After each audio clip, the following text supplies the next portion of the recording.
Hello and welcome to Lou's Way, Healthy Food, Healthy Life. My name is Barb, and I am grateful for the opportunity to be your co-host this evening. In order to keep this meeting free from distraction, we ask that all in attendance please mute yourself unless you are speaking. We also ask that you keep the video mode turned off if you're doing anything other than sitting and participating in this meeting so that we can minimize distraction.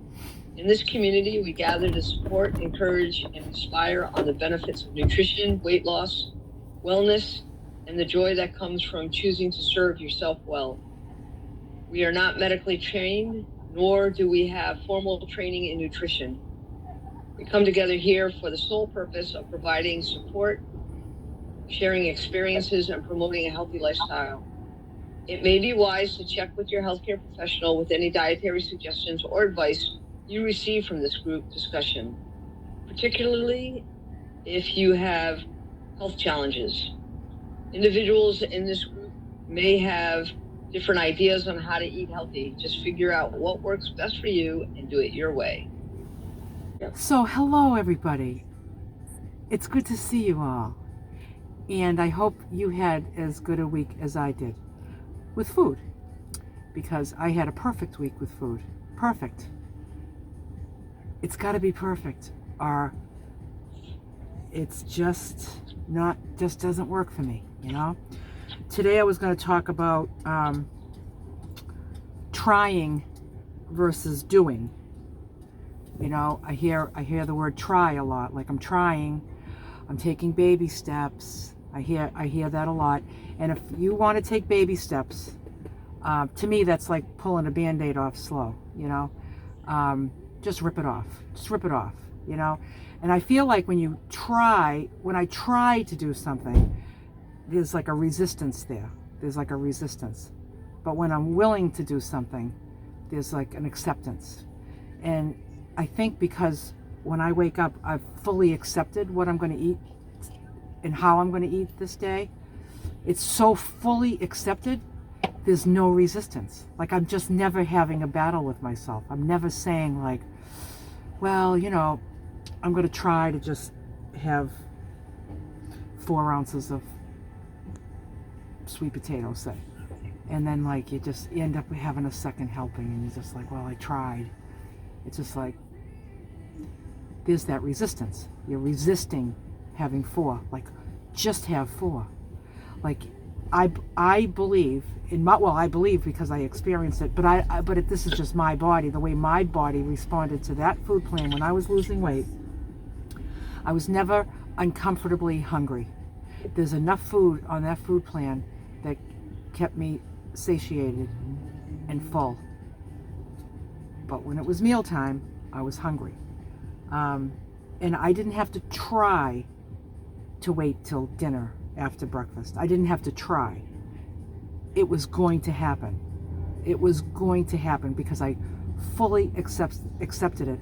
Because if I was going to try to make it, then that means there's kind of like an open window, you know, in my day where, you know, I can just let something in that I don't want in. And then if I make it till dinner, then I'm just like, phew. But, you know, I don't want to spend my day like that. I don't want to spend any of my life like that. So I just feel like there's, you know, and I mean, you know, when I see people say, and I see people write that they're doing the best they can and they're trying and, you know, baby steps. I still have some food in my pantry or my fridge that I need to get rid of before I do this fully. So they're like working through that stuff. To me, I would just give it all away. I would give it all away because it's just not that important. It's not that important. Like, you know, when you're ready to quit smoking, whatever cigarettes are left in the pack, they go down the toilet. They don't even go in the barrel, right? And there's some people like they put food in the barrel. I've heard people say this. They put food in the barrel, then they go take it out again. I'm like, well, you know what you need to do? You need to like spray Windex on Once it goes in the barrel, spray Windex on it, then you won't take it out, right? And you know, you got to do what you got to do until you accept. So in you know, it's my great hope that all of you that are on this journey, that want to be on this journey, that are trying to be on this journey, if you're on it 90% and you're trying to do it 100%, I invite you to see how peaceful it can feel to do it 100% instead of 90. It's just so much more peaceful for me. Just total peace. Like every day, like I got the best food on the beach, in my opinion. And when I go out there and eat with the girls, I don't want what they have. I don't want it. I want what I have. And I shop well for myself. I make sure I'm all fully stocked, and my whole food system that I have in this little camper van is the most important part of my van life, because that's going to take up the space. That's going to take up space. Like I don't have all the other stuff that other people have, because my food takes up a lot of space. This cooler is half of my van. The little freezer that makes my ice is a good size.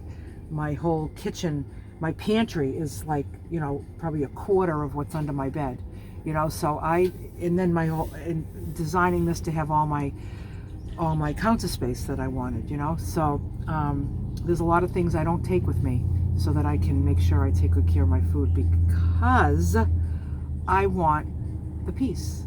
I want the peace of mind. I don't want to be resisting. I don't want to be trying. I want to do it. I want to do it.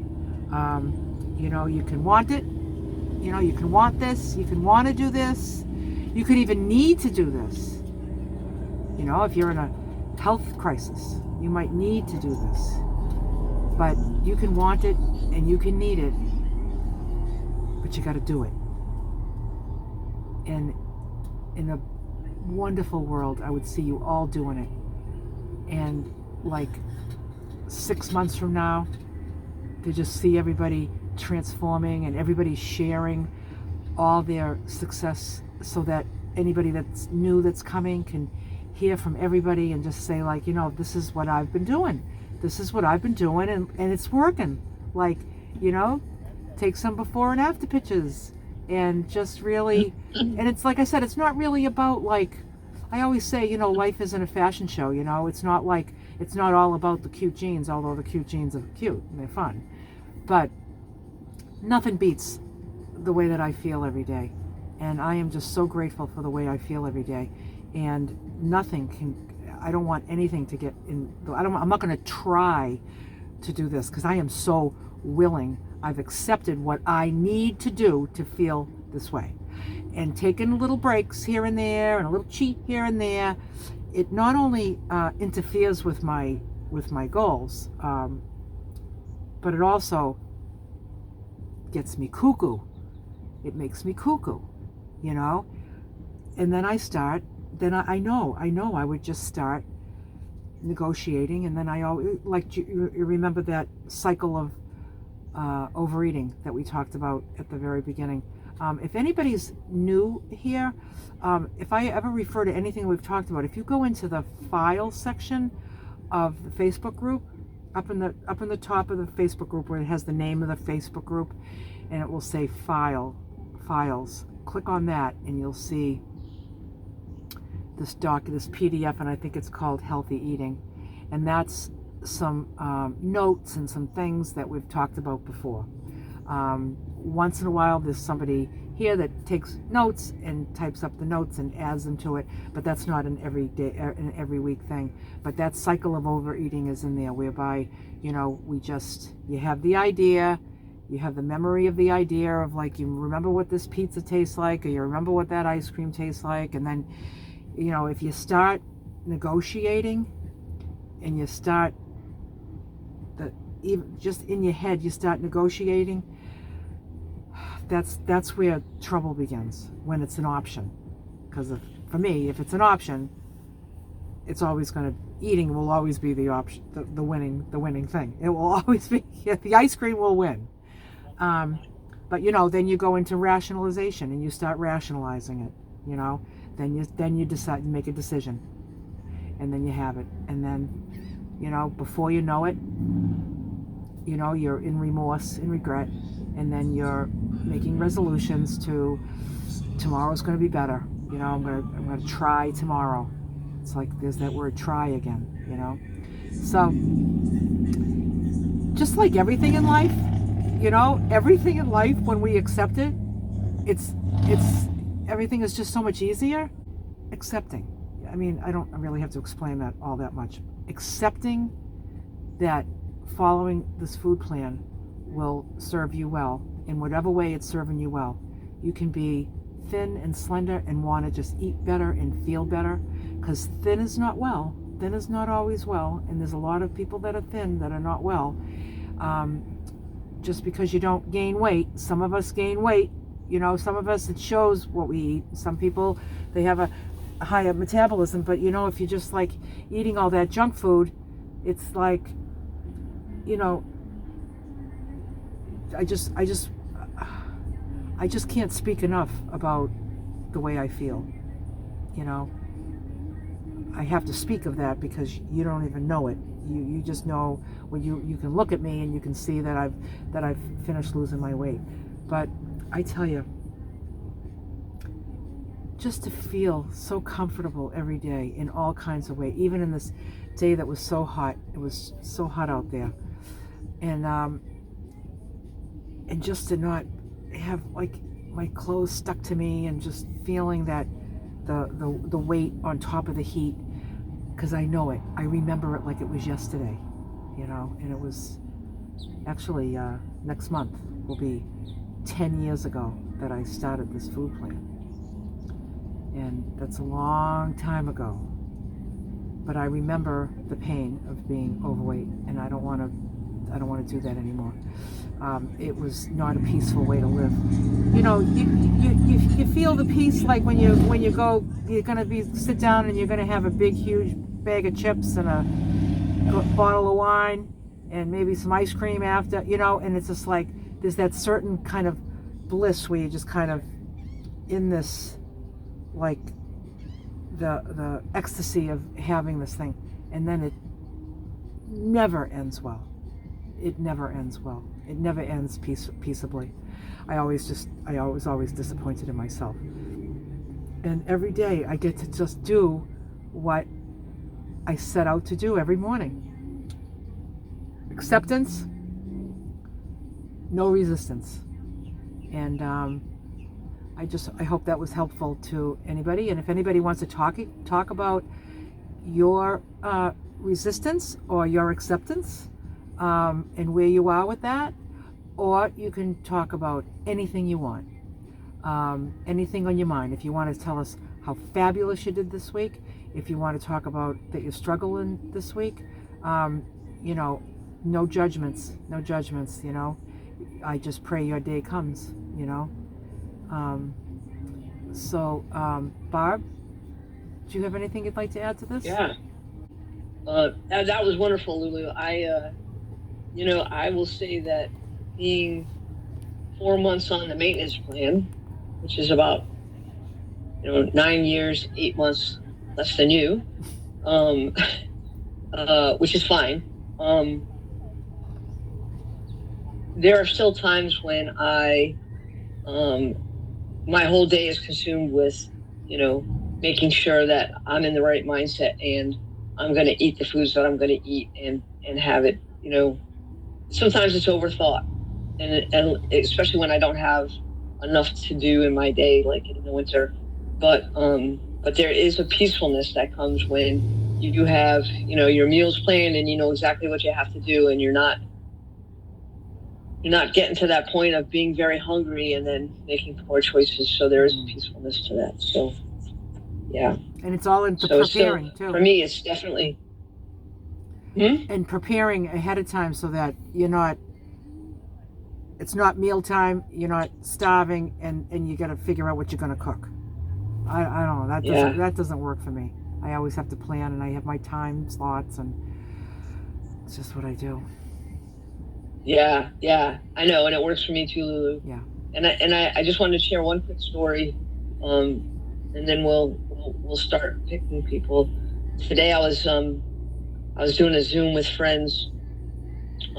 We cycle in the morning together, 4 of us, and they were talking about how, and these women they have the metabolism, but I don't, and they eat healthy, but they enjoy their ice cream, so that's their thing. I'm fine with that. But they were like, "Hey, Barb, but I know you don't do dairy or sugar, but I've heard that this one is really, it's really good, and it doesn't have any of those things in it." And I was like, I appreciate, and I said to them, I said, I appreciate you trying to find an alternative ice cream for me, but I don't want one, because it's not about finding something that's alternative. It's about not having it, because for me, it's a trigger that will send me back to gaining weight again. I'll just go off the rails. And I know that because I've done it. It's too many times to count. Yeah. And they were so good about it. But I was just like, I appreciate you, and I appreciate that you're looking out for my well-being. But we don't need to find a solution for that, because I don't want a solution, because I don't want ice cream. And just by being forthcoming with that, I felt, now they know. I don't have to repeat that. Now they know. Yeah. Right? I don't have to keep coming up with a story of why I'm not having ice cream. This is the story. So it's freeing to be honest and open with, for me, it's an addiction to sugar and what it does to my resolve if I have any of it. So even the artificial sweetness that was probably that ice cream they were talking about. It was probably made with soy, so it wasn't dairy, and then artificial sweetness, so it wasn't sugar. And yes, it's delicious, and it's garbage though. It's garbage. For me, it doesn't work. No. Yep. So and they were great with it. They were fine with it. And I'm like, okay. And then we just went on to another topic. This is just what we do. Yeah. It was nice for me. It was freeing, and I found a peace, and that's why I wanted to share that story with you. Yeah, good. You find a peace when you can just speak your truth. Yeah. So. Yeah. All right. Chris is first. Hi, Chris. Chris. Good evening, my beautiful tribe. Just to sort of piggyback on what Lulu has said and what Barb has said, I think one of the most freeing things for me is the more you let people know of your lifestyle change, the easier it becomes. Now, that doesn't mean they're not pitfalls. Many of you were here when I had that business lunch down in Miami, and it was a complete fiasco. Well, I have an update. I had another lunch yesterday, and we didn't have the opportunity, my boss and I, to actually pick the restaurant. And the one that they had initially picked, for some reason, was closed, and they picked something else. And I knew that didn't have much that I would want to eat. And I got in there and I looked down that menu and I realized there is nothing here that doesn't have sugar and doesn't have a load of salt. And when the waitress came, I said to her, I need any kind of salad that you have without dressing and some oil and vinegar on the side. And those who invited us to the lunch, they said, is that all you're going to eat? And I used Lulu's words. I said, there are certain kinds of foods that just don't serve me well. They kind of looked at me and I said, like, seriously, don't serve me well. I said, I'm good. But I had my lunch in the office, and you better believe I ate it when I got back to the office. But I really stayed the course this time, and I really felt proud of myself for standing up for myself. I can't expect somebody else to stand up for me. At some point, I have to take that responsibility. And there's trial and error. I'm not trying to say that it's easy. I fell completely off the proverbial wagon during the COVID years. I should have been at the weight that I consider healthy 2 years ago, but it's okay. The journey continues, the battle continues, the battle to where we need to be for the best health, the best me that I can be. So I just wanted to let you all know that this time I ate what I needed to eat. So just want to encourage everyone, just keep at it. Fall down today, get up. So what do we tell our children when they fall? You'll be okay. You dust off their knees and let's keep going, and we've got this community that, I raced into the house today. I went to my mom's room and said, hi, I got to go. I've got my Zoom on. I can't be late. She said, I'll see you later. It's important. Yeah. It's important for us to meet. It's important for us to share our experiences, because even when we think we fail and we get back up, it's helping someone else in our group to know, okay, I don't have to give up. That's been my pattern all my life. Yeah. You fail on a diet and then you eat everything in sight for a year until you gather up your courage to try something new.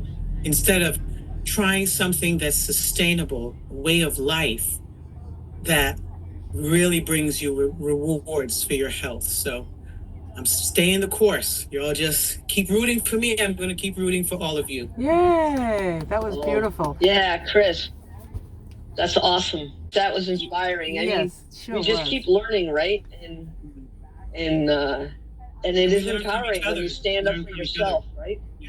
Yeah. Yeah, and being here for each other. That's fantastic. And you just feel so much better when you just do what you plan to do, and don't let other people's luncheons and stuff get in the way. Just like you said, you just eat later, Okay, the next one is Kathy. Good evening, ladies. Hi, Kathy. Good to see you all. Hi. Hi, Kathy. Hi. I'm with Chris.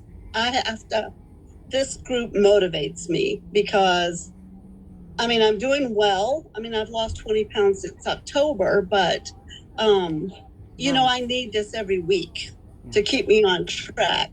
But my question is, what do you do when you start getting bored with the same types of food? Like, I try to mix it up and do, but there are sometimes when I'm like, I just really can't look at another broccoli. So, what are the suggestions or that you ladies might have as far as sharing? I see what Lulu eats and I replicate that, and what she eats is what I eat. But sometimes lately I've just been kind of bored and I don't know what to do about that. Well,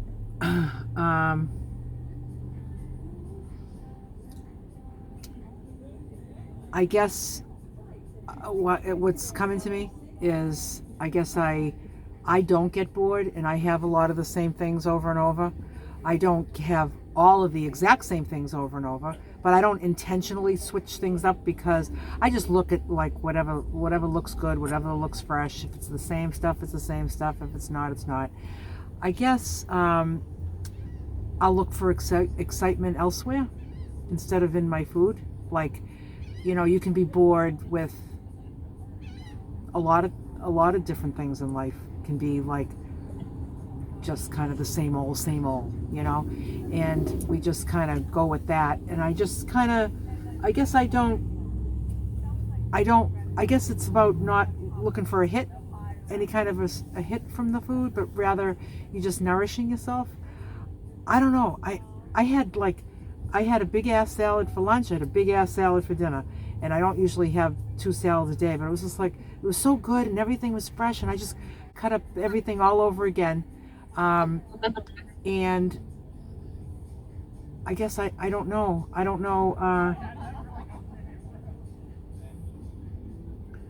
So if you can't look at another broccoli, do you want to give broccoli a rest? And there's so many other veggies. Are you getting a lot of different things? Are you trying a lot of different things? Or are there things you don't like? No, I'm trying a lot of things. I eat broccoli, cauliflower, carrots, squash, the rice, and I'll add my proteins, shrimp, things like that. So I'm mixing it up. As far as my salads too, I really like to use my lettuces and spinach and all that greens, and then I will add refried beans that have no sugar or anything like that in it, and I'll warm those up and put that on it. Then I'll use lots of salsa on it, a salsa that doesn't have sugar, and then if I need, and that's my usually go-to salad. I like that. But so you don't get bored with that. You're not getting bored with that. So you have that like all the time, and you're not bored with that because it's your go-to. I have it quite often. Yeah, quite often. And you're not bored But with that. No, Okay. not yet. Yeah. Because the salsa that I get is just delicious. I could just drink it. But yeah, it's like if I sit down and I divide things up, like my squash and my broccoli or cauliflower or carrots, whatever, that's when I start getting bored. I mean, I'm finding it's better for me to mix it all up, kind of like you do.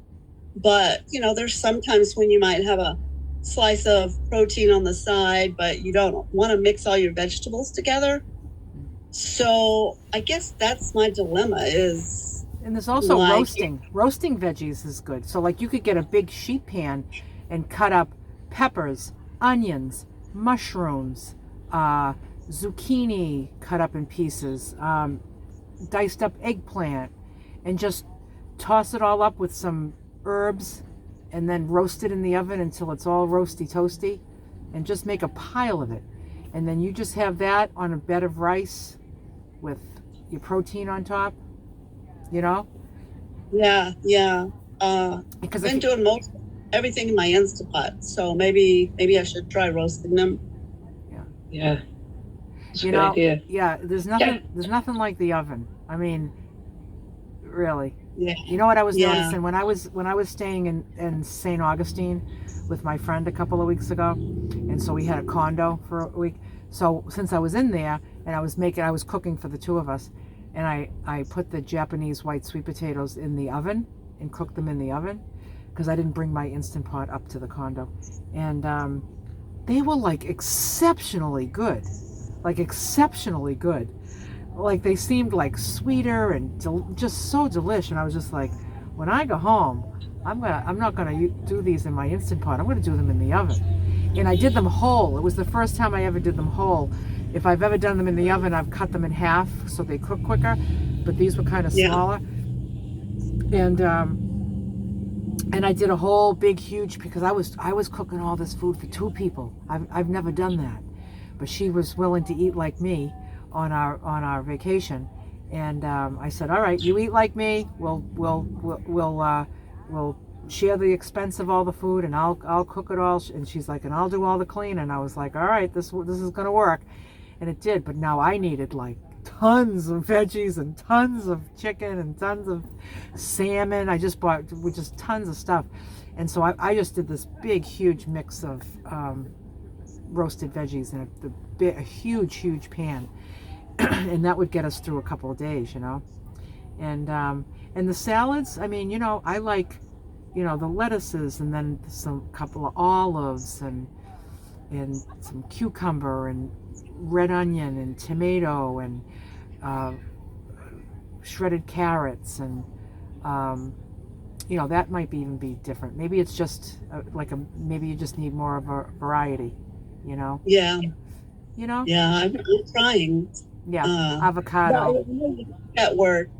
I'm doing it, but you're doing it. You're doing it. You don't want to get bored, though. You don't want to get bored, and I think it's just kind of like, no. It's like, I don't know. When I'm eating my food, I'm hungry. I'm hungry, so like I want it.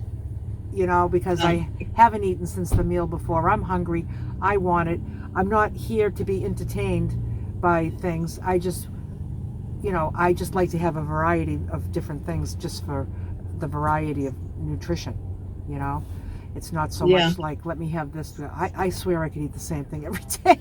I think I could, but I like to get different things, But maybe if anybody else would like to raise their hand and get in line and perhaps and then if anybody else has any tips on keeping things spicy with the food. Yeah, Barb, spicy. what do you got? One thing I do, Kathy, because I put it like you're either like a cat or you're like a dog. Cats like variety. Dogs don't care. They'll eat anything, right? So coming from a pet world, and I can't eat the same thing every day. But sometimes I go, oh, I just want something different.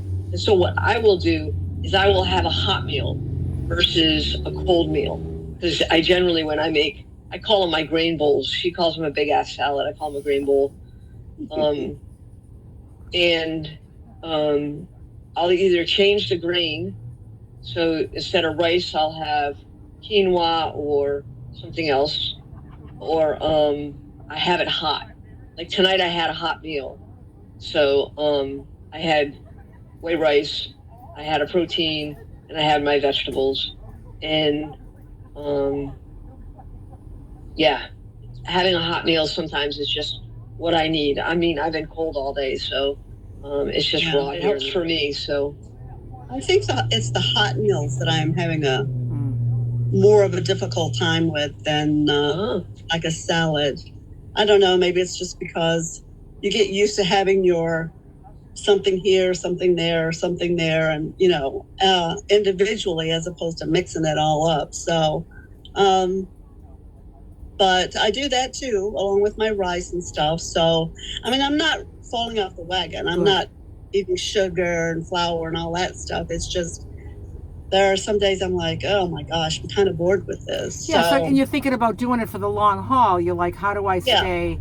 Yeah, if you like, here I am 10 years later saying I still do it every day and I still enjoy all the food. But, basically we all just have our favorite things and get the same things all the time, And even the junk food that I ate, there's 5,000 kinds of cookies, but I would always get the couple of cookies that I like. There's a bazillion flavors of ice cream, but we always kind of go to the same flavors, right? So you have what your favorites are, and I wouldn't get bored with that, Right. So it's kind of like, I don't know, I don't find myself bored, but we'll see what other people say too.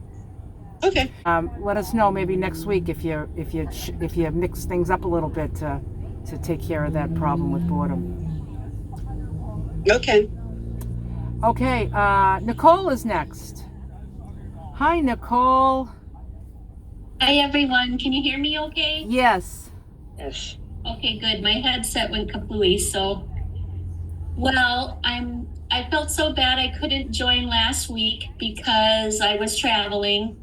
But I got the lowdown from my buddy Sheila that it was about temptation. So I appreciate being able to connect with someone and learn what I missed. But Lulu, thanks for that, like those words and that invitation to do it 100%, because that's what I'm doing, because I know that's right for me.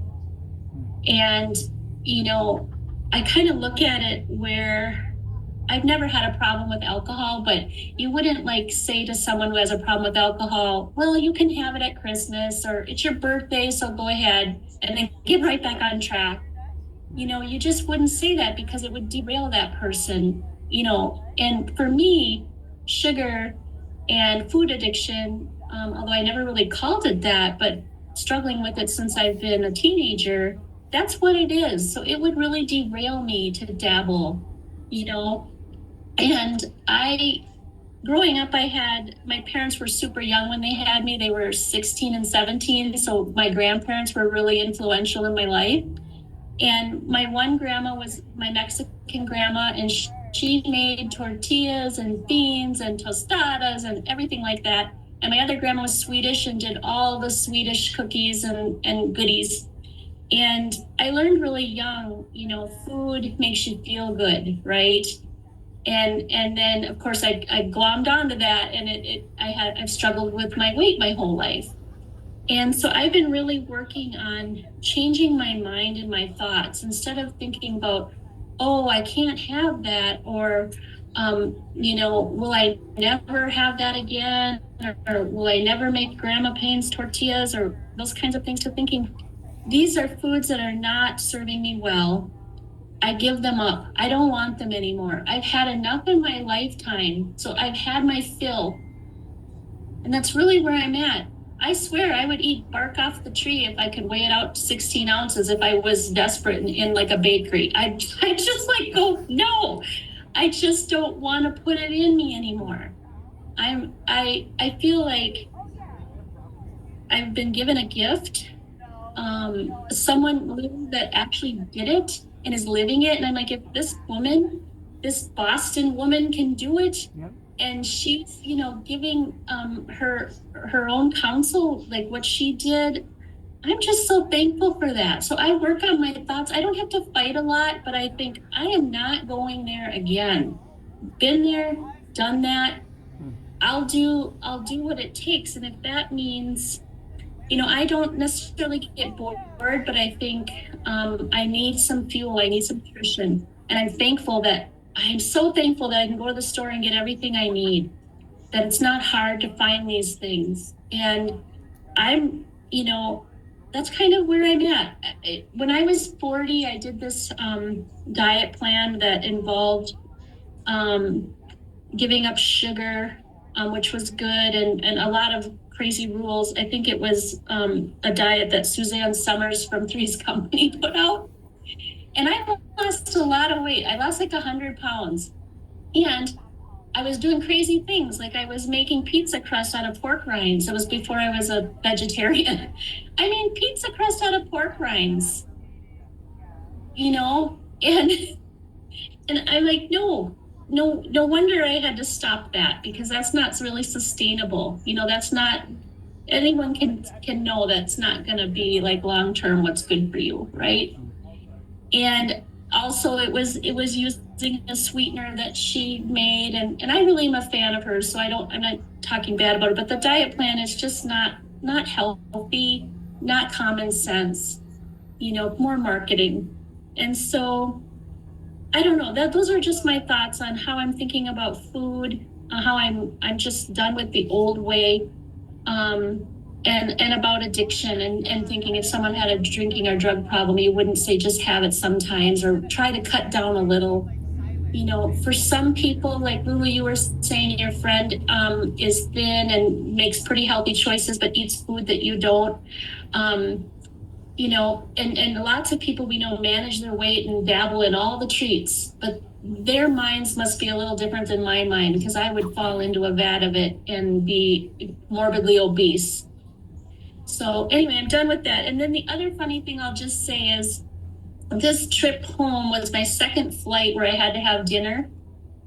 And so I brought my bag of carrots and nuts, and I had everything weighed out to have this sort of a raw dinner, which I was kind of excited about. And I was nervous because it was a full flight, and this girl next to me, and I thought, oh boy, she's going to think, oh boy, here's this chubby woman who has to eat. It takes so long to eat all this stuff. I was like a little bit mortified. But halfway through the flight, this gal, who was like a young college gal, she opened this giant thermos and took out this big, huge cheeseburger and ate it. And I think she put it in the thermos to keep it hot. And I just had to laugh, because I was so worried about eating my healthy food. And the girl next to me is like, girls got to eat. And she has this huge cheeseburger in a thermos. People, we will do what we need to do to feed ourselves, right? And I've thought about it too, like, well, when my friends ask me to go for happy hour, I'm just drinking water. I'll pay the waitress $20 to stay out of my hair about what I'm having. Yeah. I just know what I'm going to do, and it feels really good. It's like I'm done letting myself down with food. Nothing is, I think maybe I just spent too much of my life swimming in the food. Yes. So I just want to encourage you, if you're on the cusp, like, thinking, well, I still want to have popcorn sometimes, or I still want to do this sometimes. If you're one of those people, but you're really struggling, like, I just encourage you too, because I'm not fighting cravings. I'm not fighting myself. I'm not feeling badly. I'm feeling super.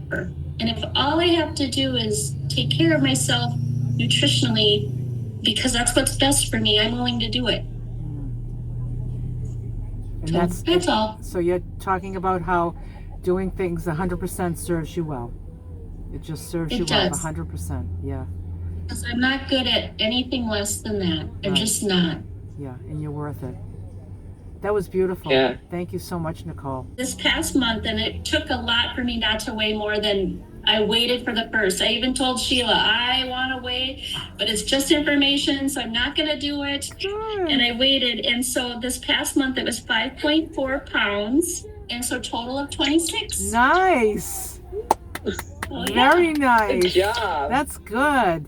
Oh, 5.4 in a month That's is a good. perfect amount. Yep. Mm-hmm. You know, 1 to 2 pounds a month, 1 to 2 pounds a week, and 5 is in that 1 to 2. Yep. Perfect. Right, so it'd be somewhere between 4 and 8, Nice. and that's nice perfect. pace. Yeah. Good job, Nicole. And no hunger. No hunger, Yeah. no crazy cravings. That's the Yeah. key right there. It's manageable. Yeah. Good. Yeah.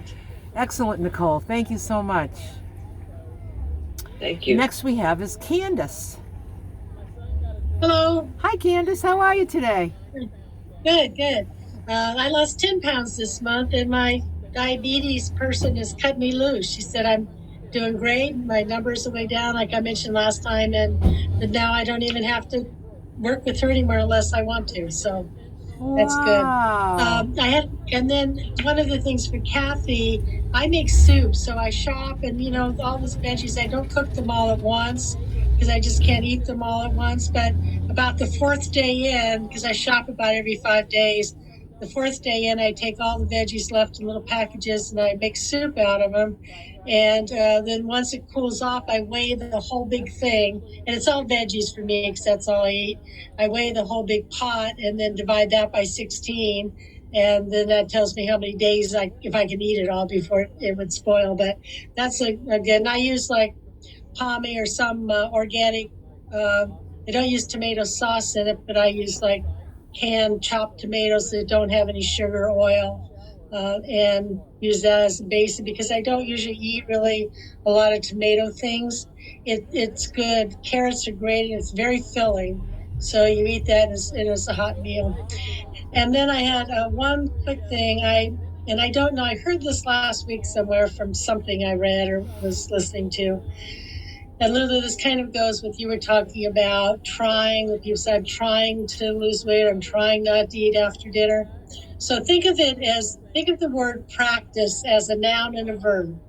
So Lulu, your practice is not to eat between dinner and breakfast. That's your practice. It serves you. So think of practice also in the verb form. I'm practicing, for those of you who keep saying I'm practicing not eating from dinner to the next day, or I'm practicing not eating a food that you're craving. I'm practicing waiting until tomorrow. And I seem to be able to go longer, and it really makes a difference. So just think of that practice as a noun. When you've accomplished things and you can do it without even thinking about it, that's your practice.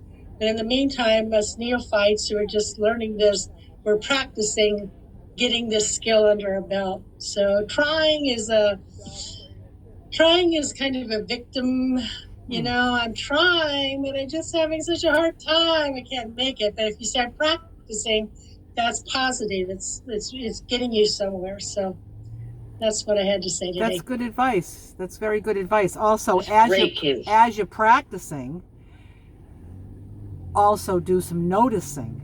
So as you're waiting between breakfast and lunch, and you're saying, I'm going to practice not eating in between meals, as that time is going by, and the minute you feel yourself in a struggle, just really notice that and just say, like, what's that about? Why am I about to even entertain the idea? Like, how about if I don't entertain the idea? Let me practice that, Yep. Very good, Candace. Thank you. Thank you so much, Candace. That was really good. Yes. I love how you used it as a noun and a verb. Yeah. That was cool. Yep, going from one to the other. Great, thank you. So the next we have is Connie. Hello. Hi, Connie. How are you? Connie? Hi.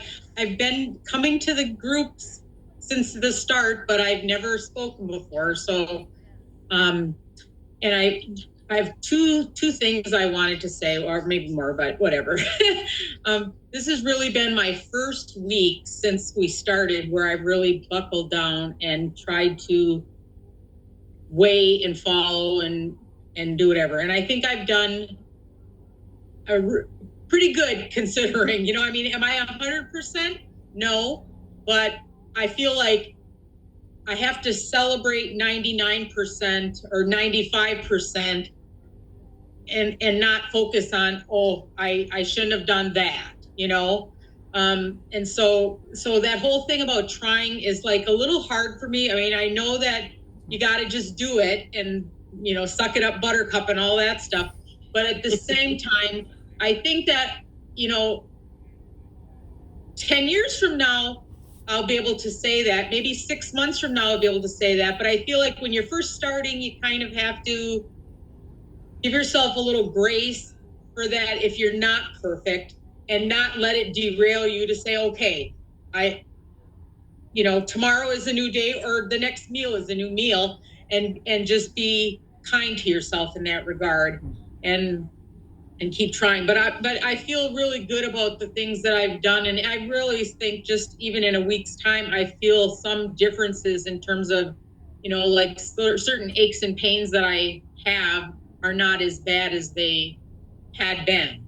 So that's that. And hopefully, not hopefully, I just, you know, I've been documenting what I've been eating. So it helps me when I have a meal that was like, oh, that was really good, to know, oh, okay, I want to plan ahead so I can shop for that again. So to Kathy, when she was saying, you know, she's getting bored with things, I mean, I'm only doing this really gung-ho for a week.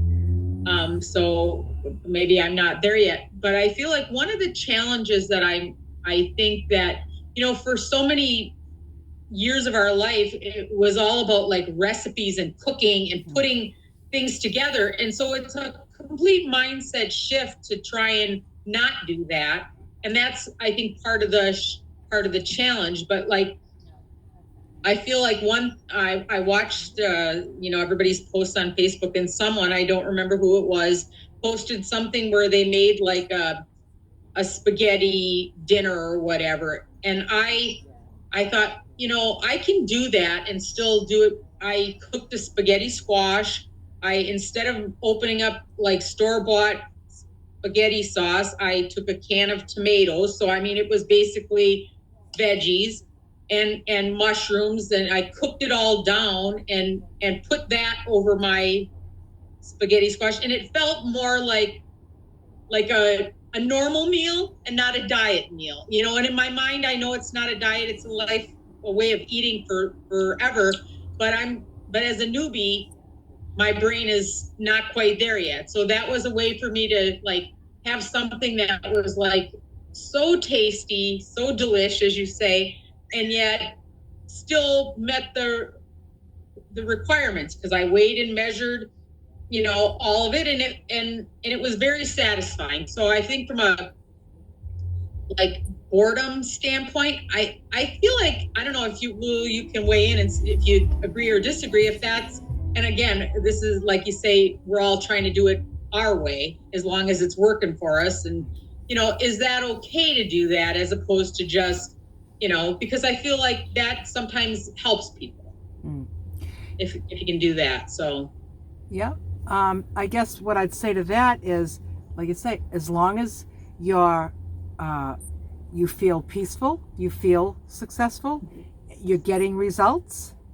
It doesn't have to be. It doesn't have to be my food plan. Well, it's not. It's not really mine, but it's the one I suggest.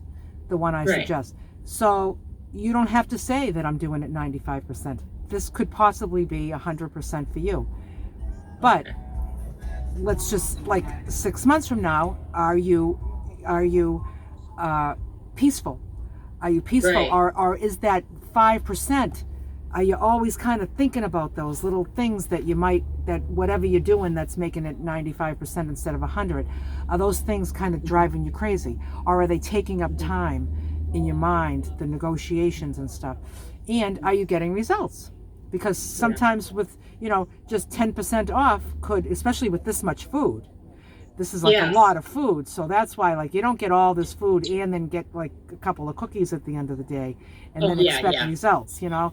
So it's kind of like, and like for me, I would say on a day when I thought, okay, you know, I'm trying to like balance all of whatever I'm hearing, like, you know, you're not going to die if you don't have something before your next meal or those kind of things. But, you know, I feel like at the same time, if I if whatever you ate at a given meal didn't sort of mentally satisfy your, you might be physically full, but you're not mentally satiated. You know, at least if my choice was, okay, I ate a pear or I ate an apple. I mean, I ate something that was good and healthy. I didn't go eat something that was garbage, you know? And so I feel like, while it may not be 100% the plan, I'm going to call that a win, because it could be way worse, you know? Right. So, Right. And the other thing, when you were talking about roasting vegetables, I do that a lot instead of cooking out. You know, I'll cut up butternut squash and do them in little cubes when I roast them, because they kind of dry out and get a little toastier. So they're, you know, it's just easier to measure. And I think that that's also something that I found, you know, was, you know, enjoyable to put together something that looked pretty on the plate as well, you know. So anyway, I thank you. I'm sticking to it as best I can, and every good meal, I feel like I'm making progress, and so I'm anxious for April 1st, you know, to get on the scale and see how it goes. Good. Well, thank you, Connie. I found that as well.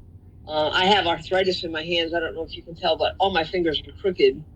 But they don't hurt anymore. It's amazing. Like, they were aching. I would wake up at night aching. They don't hurt anymore.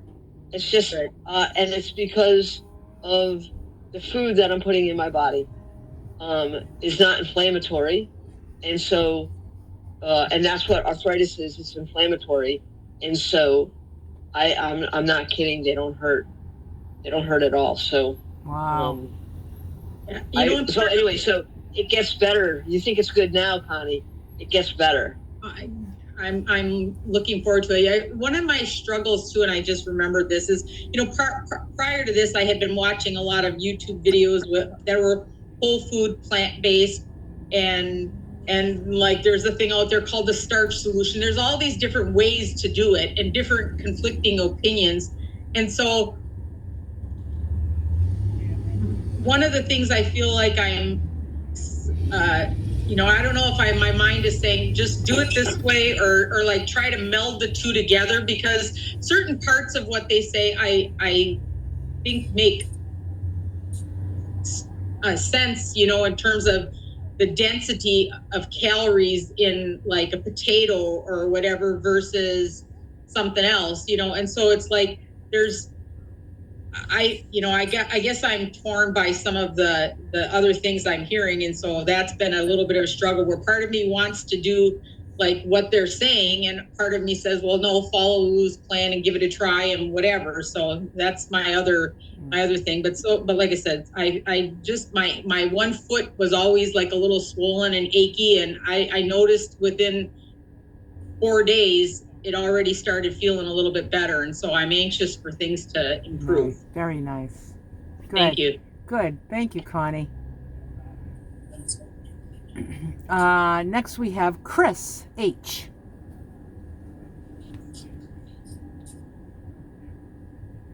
Sorry, I forgot. Hi, Chris. How are you? Chris? I'm good. I'm really good. I lost 17 pounds I weighed today, but yeah, today. And that feels good. I'm not perfect at this yet. Is that total or for the month? Total. Good for you. I'm not perfect at this yet, but I'm getting closer. I was almost there tonight. Okay, almost there. And I found one thing that helps is cooking my meal before I cook somebody else's meal, so I'm not hungry when I'm cooking somebody else's food, and that really made a difference. And my thoughts about food, like when I go food shopping, are like still in there. Like I would want something sweet, but I'll just tell myself that's just a thought, you know, and you can let it go. Like when I quit smoking, I would want a cigarette, and I'd say that's just a thought, and I'd look at it like a little conveyor belt, and that thought would just be passing me by, and I just won't grab it, you know, and lock onto it. But food is harder because it's more than one thing that I have to challenge in my brain. But it's getting easier. It is getting easier, and I'm happy with the success of it, and that feels good. And boredom. I was thinking I was bored yesterday with food, but when I mix it up, different foods, and use spices, that makes a difference. Like I'll use like everything but the bagel seasoning in my salad. Sometimes I'll use little like pickled peppers, like banana peppers. What else? I'll use hot pepper flakes in a stir fry, and just that kind of mixes it up and helps me from, and mixing up the vegetables and all the different foods helps me from getting bored. So I think it's just, that might even just be a thought too. Like back in the day, I might go for something like ice cream if I was bored, or something sweet. But I don't have those in the house anymore. I know I can't eat ice cream and just have one dish of ice cream. I can't even have peanut butter without wanting more peanut butter. So I don't have it. I don't have sour cream anymore. And I'm on the fence about yogurt. So we're just going to see how that goes. But this really has been the best group for this kind of, for lack of a better word, addiction that I have ever found. It just makes all the difference to me to know that I'm not alone in this. And Lulu, you have just given me so much hope, because I was just sitting on my bed, okay, watching you on TV, and like, my life's not over yet, on YouTube. I can get up and lose this, and maybe I can do what Lulu does, or something that's mine, that, you know what I mean? And so I so thank you so much, all of you, for this, It is just a blessing.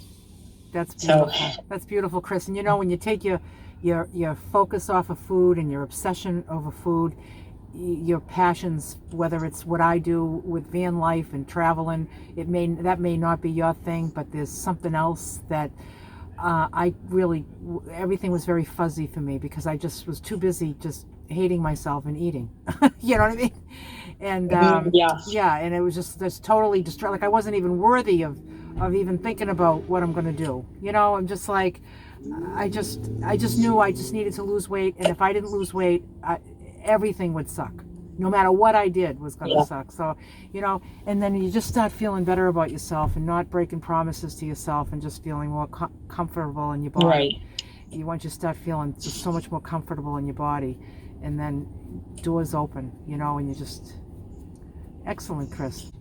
That was beautiful. You're welcome. Thank you.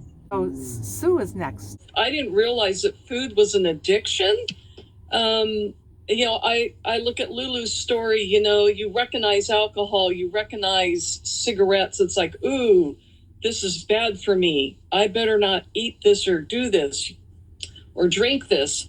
But when my daughter was in college and she's a nutritionist, she says, Mom, did you know that food is you can become addicted to food?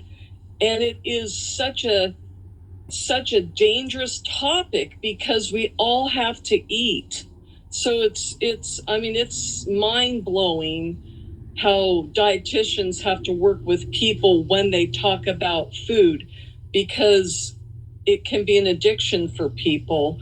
I know I guess I'm only addicted to coffee and chocolate, probably sugar, but through my life, one of the easiest things for me to say, I've got control, like Lulu's got control. She's got a plan. For me, my best control is when I was writing down and journaling my food, a food diary, kind of like what Weight Watchers used to have you do years ago, And one thing about, if I eat it, I'm going to write it down and claim it. And if I've lost weight this week, whatever I did last week shows up on the scale this week.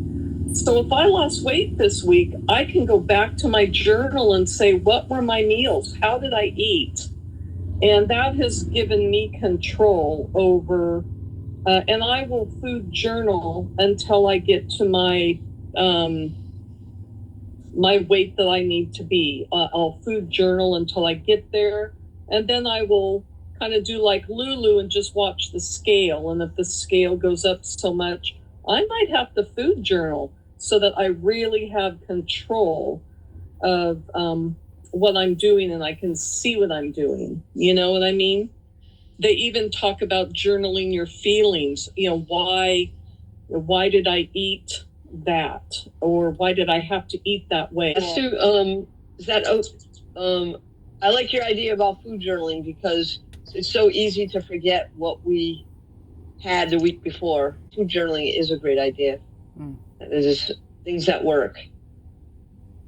Yeah, especially if you want to see, like, if you have a week that the your weight loss is lower, you know, lower than you like, you want to see perhaps what you're eating. Maybe you having too much avocado. Like, I have to be careful with the avocado. Like, I could have 10 avocados a day, you know, but I do a half a day, you know. And well, if they're the real large ones, I do a half. If they're the small ones, I'll eat the whole one in a salad.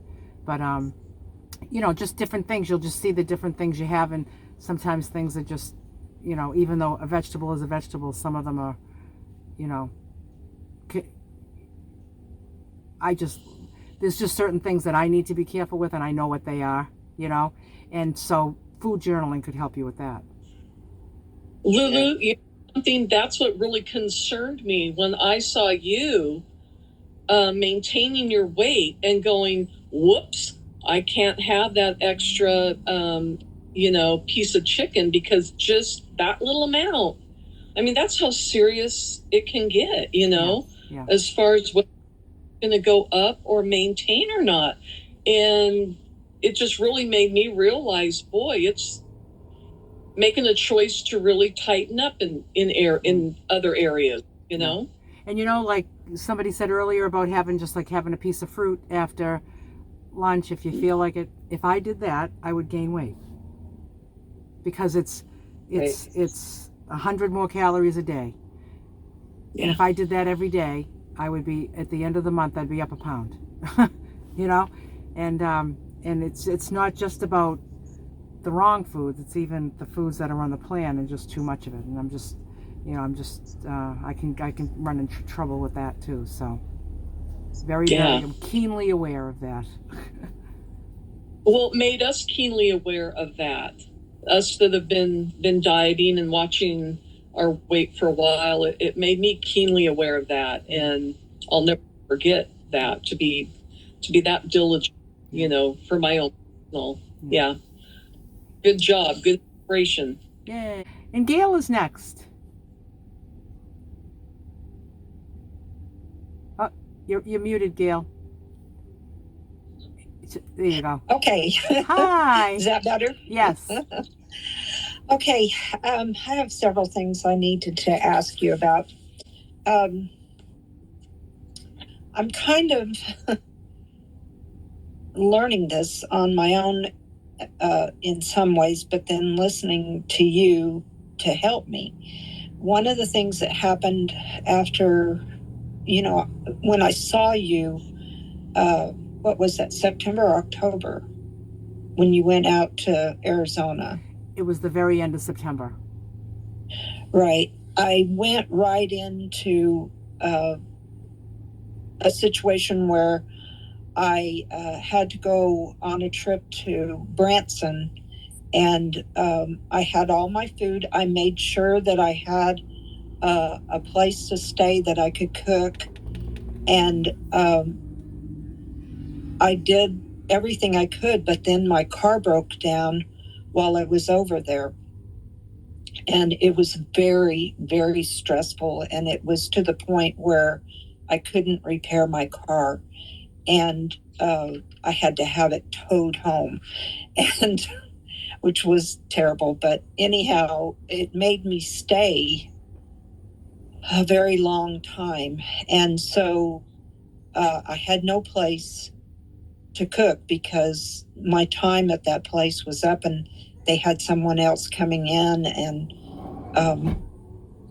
so I had no place to go but other than to a restaurant. And it seems like it just spiraled down from that, from having the stress. And then Thanksgiving and then Christmas happened. And I had to go in and learn during that time that I don't have to go in and indulge in all these crazy holiday foods. And one of the things that was really hard is I go to a really wonderful family church, and we're very close. And it's about 500 people. And so we have this big Christmas banquet. And I had asked ahead of time, what are you going to be serving? And they had told me salad and turkey and ham and different things like that. So I was going to go ahead and make up my meal. And something happened and I ran out of time and I didn't make it and take it with me. And I got there and they didn't have turkey. They didn't have a salad. They had no vegetables that other than this cream corn horrible stuff. And all they had was ham, and I don't do well with pork. And so I just didn't eat very much at all. I mean, just a little tiny bit of some mashed potatoes, and that was it, because I felt like I set myself up by not taking the time ahead of time of having the meal ready to go to take it with me. And so I learned from that, and I really had not lost too much weight from the time I saw you in the end of September. And up at the time, I had been doing really well on the plan, and I'd lost, I think, 18 pounds by then. Well, then I gained 10 pounds back during Christmas and Thanksgiving. And so I felt like I can't do this anymore. I cannot live this way. It doesn't do me well. So so I learned from that, but then immediately on the very 1st of January, I became very ill. And so I got pneumonia January 1st. And it was a real struggle of being able to, make meals. And I tried to keep to the plan. I bought things to keep to the plan. So I'm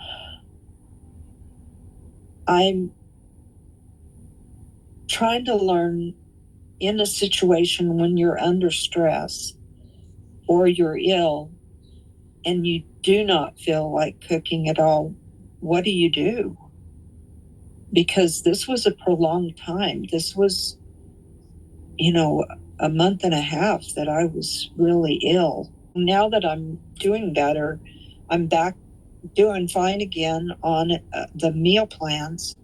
And I love going in and using herbs and spices and changing things up. One question I do have is, can you use balsamic vinegar? Yep, vinegar. Well, there's the condiments list on the food plan. It says condiments to use freely with meals, and one of them is vinegar. As long as there's no sugar in the There's no sugar in it, but I didn't know about balsamic because the older it gets, the more sweet it becomes. Yeah. And so I didn't know whether or not that would cause it to go into a sugar.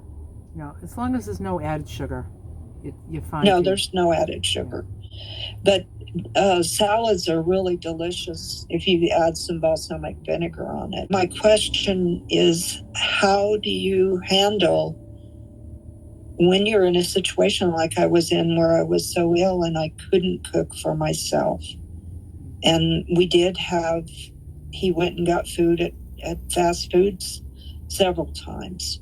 So how do you handle not cooking when you're ill? So all I'm going to tell you is what I think I would do. Tomorrow I'm ill. Assuming I still have an appetite and I want to eat, I would, to do the least amount of cooking, I would probably send my son to the store for me.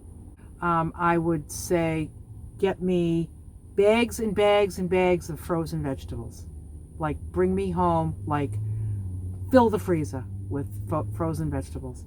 I would look for already, like, proteins that are already cooked, that don't need to be cooked, like maybe hummus, cans of beans, maybe some a rotisserie chicken if there's one that doesn't have sugar. So I sometimes I look at those rotisserie chickens in the grocery store, and I'll read the ingredients, and most of them have sugar in it. Once in a while I'll find one that doesn't, and they just put sugar on them. I mean, they just put sugar on everything. So cans of tuna fish, edamame, all whatever. I would just get any kind of protein that I could get, and then I would something that's quick. Something that, it would just be all quick things, and it would be like I would find like maybe already cooked rice that's already cooked, and just that would be like my grain, and then oil, and then I would tell him to get me some fruit, so I'd have fruit in the morning, and I would make it work. I would. Now, if I didn't have an appetite because I was sick, what I do with that is I take each meal as it comes, and each meal just say I'm trying to remember back when, because it's not like I haven't been sick for 10 years, but I've never been too sick to cook. So that's why I'm just telling you what I would probably do is I would just look for all prepared things, everything that was clean prepared things, not processed foods. And then I would and then I would but if I didn't have an appetite because I was so sick I didn't have an appetite, and I always stick to my food plan, what I do is I just take each meal at a time. It's breakfast. What can I manage to eat? I don't feel good. Okay, well, I'm going to have, I'll have the fruit. I can't eat anything else. So I would eat the fruit. That would be the end. And now all that other food, is just a forfeit. Like, I'm not going back and saying, I'll add that to my lunch, or I'll have it in the middle of the day, or nothing. Then lunch comes. Vegetables, repulsive. Can't even, the thought of chewing a salad right now makes me sick. So maybe I'll have the chicken and the rice. Like, well, no, on the reducing plan, there's no grain at lunch.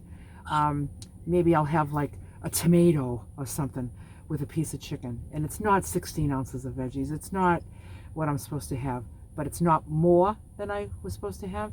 And it's not, I'm not having like, oh, well, I'm not having the veggies, so I'll have 6 ounces of chicken. No. It's 4 ounces of chicken if I feel like it. Veggies if I feel like it. The oil, I try to have the oil because that's calories. Then that's the end of that meal. And then whatever I don't have, it's gone. It's done.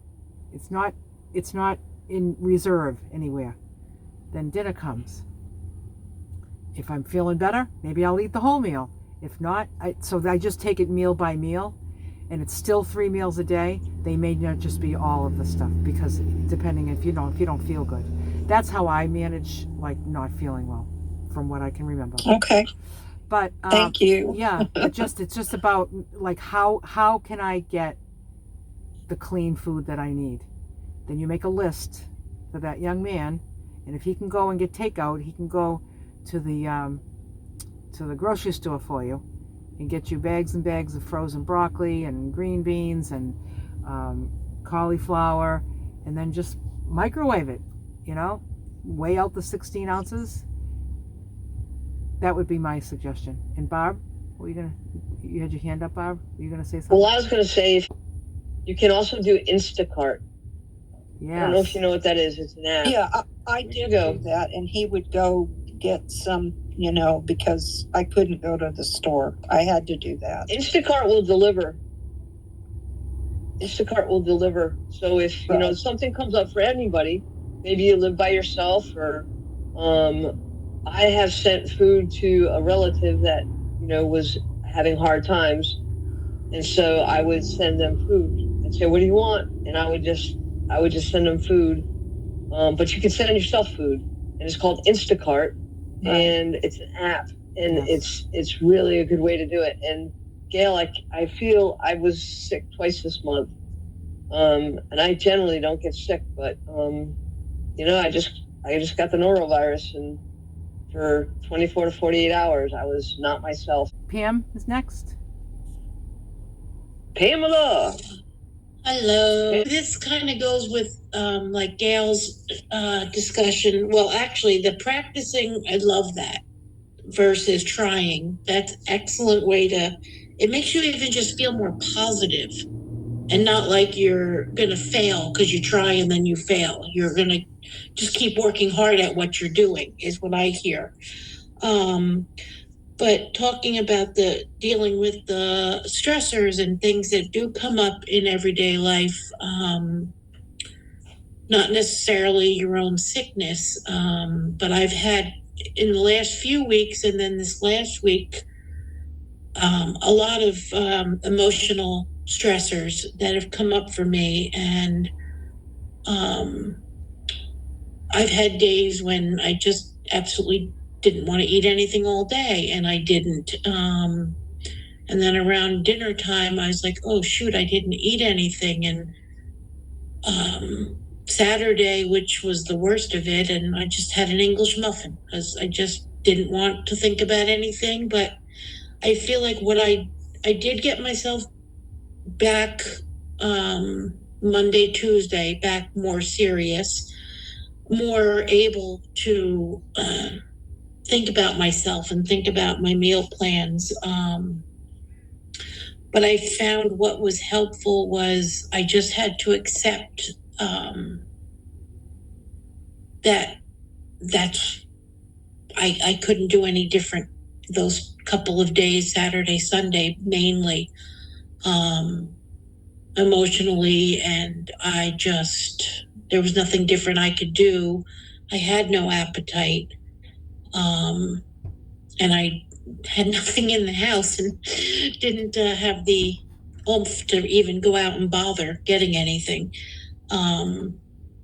So I think these things do come up with, but normally in the past I would have gotten mad at myself. Oh, you had an English muffin, you're not supposed to eat that, and then eat crap. But I didn't. I just said, okay, you needed something. That was the one thing that you just had to have at that moment. Move on. And tomorrow you have your salad. But this is a stressor that doesn't hopefully come up very often in someone's, regular daily life. So I feel like having just the grace, giving myself the grace for a day or two to not eat all day or whatever it was I needed was the only way I could handle what I was going through. And then with my medical issues, when I'm under emotional stress like that, my adrenal glands don't work. So then I get all these other symptoms and I have to increase my prednisone, which is always a balancing act. So then I get diarrhea and all these other things, and then the increased hunger, and it's a disaster. It's just like a spiral. So I decided to just give myself that peace for those 2 days, and I ended up losing 2 pounds this week. So, and I'm back completely on track now.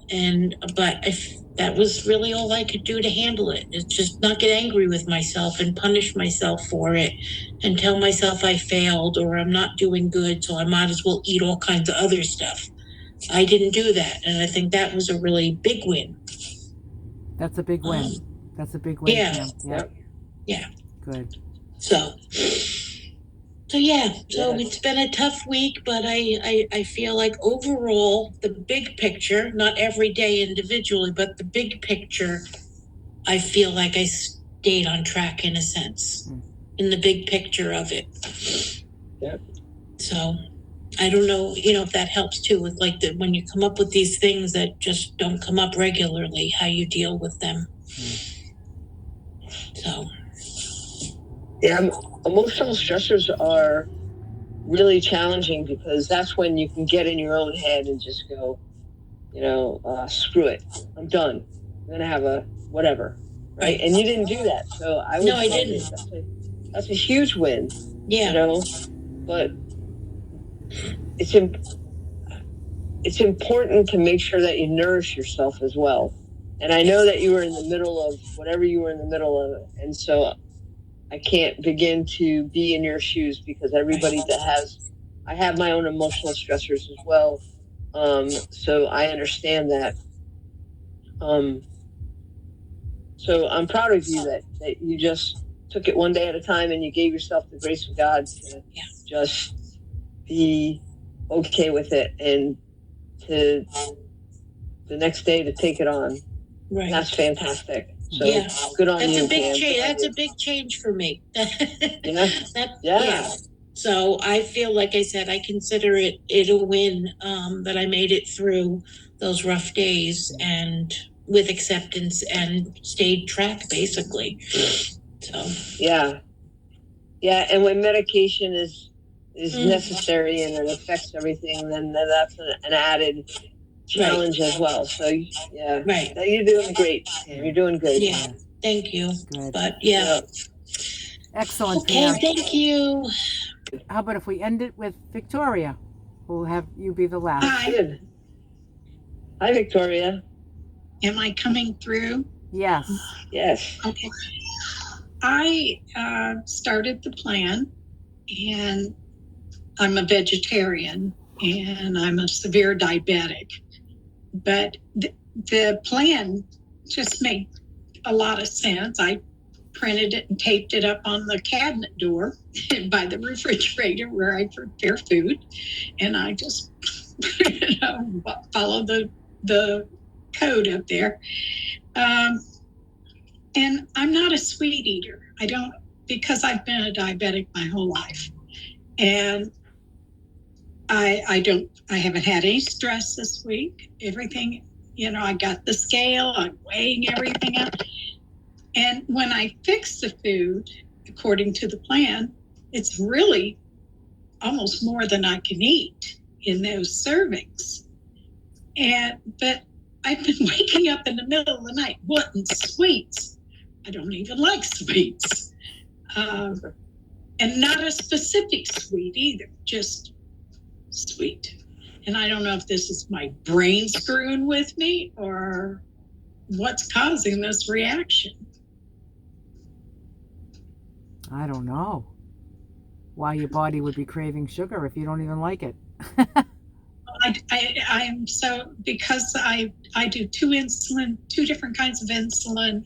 I'm on I don't eat a lot of fruit and sweets and things like that because it jacks the sugar up, and that's another shot. But I eat lots of veggies. I love veggies. I love fresh veggies.